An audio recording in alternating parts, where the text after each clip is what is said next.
আজ মোটামুটি 5 দিন অনেকটা চুল পড়া বন্ধ হয়েছে। আর কি কি উপকার পাচ্ছিস মোটামুটি? চুলটা কম হচ্ছে। আর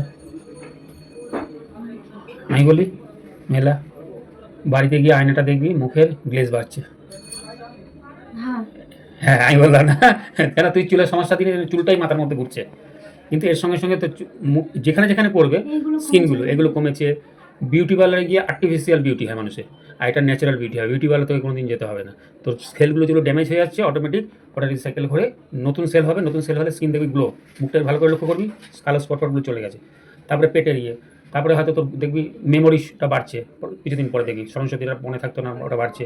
ঘুমটা ভালো হবে, মাথাটা যেন ভালো হচ্ছে, এখন আগে ঘুমিয়ে পড়ছে আর ঠিকঠাক টাইমে। হ্যাঁ ঘুম ভালোই হচ্ছে, আগে যেমন অনেক দেরিতে ঘুম আসতো। হ্যাঁ এখন মানে শুলে ঠিক টাইমে মতো- ঘুমিয়ে আছে, ঘুমে একদম এক ঘুমে সকাল। হ্যাঁ, মাথাটা হালকা লাগছে, শরীরটা ফ্রেশ লাগছে, তাই তো? একটা চুলের জন্য যেতে কতগুলো উপকার হয়ে যাচ্ছে, তাই তো? ঠিক আছে।